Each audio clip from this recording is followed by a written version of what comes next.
पंजाब की सबसे बड़ी खबर। प्रधानमंत्री नरेंद्र मोदी की सुरक्षा में पंजाब के फिरोजपुर जिले में हुई बहुत बड़ी चूक। गृह मंत्रालय का कहना है कि प्रधानमंत्री की सुरक्षा में चूक पंजाब पुलिस की वजह से हुई है। आखिर सवाल यहां भी उठता है कि प्रदर्शनकारी को नरेंद्र मोदी के रूट पर आने की अनुमति किसने दी? क्या प्रधानमंत्री नरेंद्र मोदी के जाने से पहले पंजाब में इस बड़ी साजिश को अंजाम देने की तैयारी थी?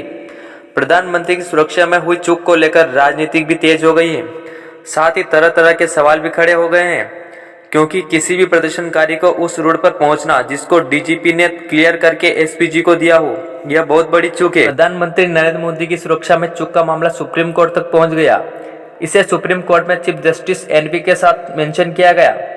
गृह मंत्रालय ने भी लगाया पंजाब सरकार पर आरोप। गृह मंत्रालय ने कहा कि जब यात्रा मार्ग बदल गया तो पंजाब सरकार को अतिरिक्त सुरक्षा तैनाती करनी थी ताकि सड़क मार्ग से यात्रा सुरक्षित रहे, लेकिन अतिरिक्त इंतजाम नहीं किए गए। भारी बारिश के कारण पीएम को सड़क मार्ग से जाना पड़ा, लेकिन इसी दौरान हुसैनीवाला से 30 किलोमीटर दूर रास्ते में प्रदर्शनकारी मिल गए। इस कारण उनका काफिला तकरीबन 20 मिनट बेहद असुरक्षित क्षेत्र में रुका रहा। जिस इलाके में पीएम मोदी का काफिला रुका था वह आतंकियों के अलावा हेरोइन तस्करों का गढ़ माना जाता है। पिछले साल सितंबर माह में इसी क्षेत्र में आतंकी वारदात को अंजाम दिया गया था। प्रधानमंत्री नरेंद्र मोदी का काफिला 20 मिनट तक फ्लाईओवर पर फंसा रहा तो नरेंद्र मोदी ने खुद को असुरक्षित माना। तब नरेंद्र मोदी को बिना रैली वापस लौटना पड़ा। जब एयरपोर्ट पर प्रधानमंत्री वापस लौटे तब उन्होंने चन्नी को अधिकारियों द्वारा मैसेज भिजवाया। मैसेज यह है, चन्नी को कह देना कि मैं एयरपोर्ट तक जिंदा लौट आया हूँ। प्रधानमंत्री नरेंद्र मोदी की यह टिप्पणी बहुत मायने रखती है। आइए जानते हैं योगी आदित्यनाथ का फैसला। आदरणीय प्रधानमंत्री जी के पंजाब दौरे के दौरान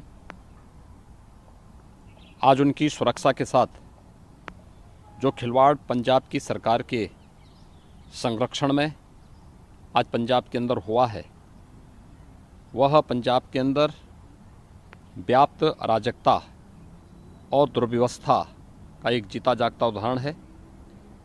कांग्रेस शासित पंजाब की सरकार को देश की जनता से इस बात के लिए माफ़ी मांगनी चाहिए। कांग्रेस सदैव से इस देश की संवैधानिक व्यवस्थाओं की अवमानना करती रही है। इसका एक उदाहरण एक बार फिर से देश ने देखा है।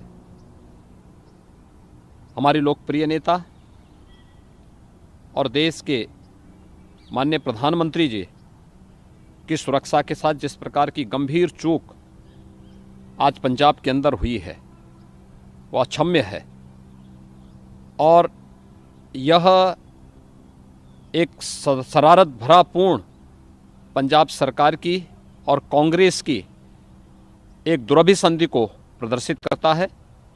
यह देश इस प्रकार की किसी भी साजिश को सफल नहीं होने देगा।